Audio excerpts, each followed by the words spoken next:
Welcome to J7 TV news. ఉమ్మడి ఆంధ్రప్రదేశ్లో నాటి తెలుగుదేశం ప్రభుత్వ హయాంలో ముఖ్యమంత్రిగా ఉన్న నారా చంద్రబాబు నాయుడు ప్రపంచ బ్యాంక్ విధానాలకు తలొగ్గి విద్యుత్ ఛార్జీలు పెంచాలని, ఛార్జీలు తగ్గించాలని డిమాండ్ చేస్తూ ఉధృతంగా నిర్వహిస్తున్న వామపక్షాల పోరాటాలను అణచివేసేందుకు పోలీసులచే ముగ్గురిని కాల్చి చంపుతారని, ఆ పోరాట అమరవీరుల స్ఫూర్తితో ప్రజల కోసం మరిన్ని ప్రజా పోరాటాలకు సిద్ధమవుతామని సిపిఐ, సిపిఎం జిల్లా కార్యదర్శులు పంజాల శ్రీనివాస్, మిల్కూరి వాసుదేవ్ రెడ్డిలు తెలిపారు.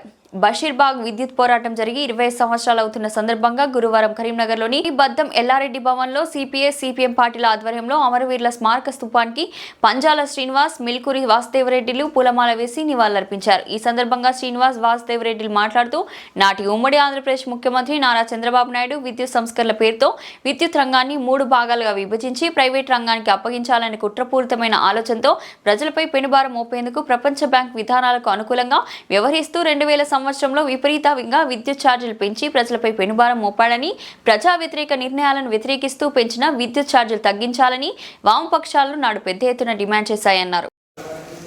నేడు వామపక్షాల ఆధ్వర్యంలో కరీంనగర్ జిల్లాలో విద్యుత్ పోరాట అమరవీరులకు నివాళులు అర్పించడం జరిగింది. సరిగ్గా 25 సంవత్సరాల క్రితం 2000 సంవత్సరంలో ఆగస్టు 28వ తేదీన ఆనాడు ఉమ్మడి ఆంధ్రప్రదేశ్లో రాష్ట్ర ముఖ్యమంత్రి అయినటువంటి చంద్రబాబు నాయుడు ప్రపంచ బ్యాంక్ విధానాల తలొగ్గి రాష్ట్రంలో విద్యుత్ సంస్థను 3 భాగాలుగా విభజించి ప్రైవేట్ పరం చేయడానికి కుట్ర చేయడం జరిగింది. దాంతోపాటు విపరీతమైన ఛార్జీలను పెంచి ప్రజలపైన పెను భారం మోపే విధంగా ఆ రోజు నిర్ణయాలు తీసుకోవడం జరిగింది. ఆ నిర్ణయాలను వ్యతిరేకిస్తూ వామపక్షాల ఆధ్వర్యంలో నిరసన కార్యక్రమాలు, దీక్షలు చేయడం జరిగింది. అందులో భాగంగా దీక్ష చేస్తున్నటువంటి వామపక్షాలు ప్రజలపైన గుర్రాలతో తొక్కిస్తూ ఆ రోజు దరిద్రంగా తను బిహేవ్ చేయడం జరిగింది.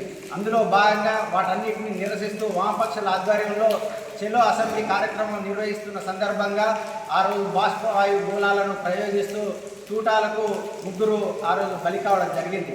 ఆ అమరులను స్మరించుకుంటూ ఈరోజు ఇక్కడ వామపక్షాల ఆధ్వర్యంలో నివాళులు అర్పించడం జరిగింది. వాళ్ళ స్ఫూర్తితో ఈరోజు కేంద్ర ప్రభుత్వం అనుసరిస్తున్నటువంటి విద్యుత్ వ్యతిరేక విధానాలపైన వామపక్షాల ఆధ్వర్యంలో పోరాటాలు నిర్వహిస్తామని తెలియజేస్తారు.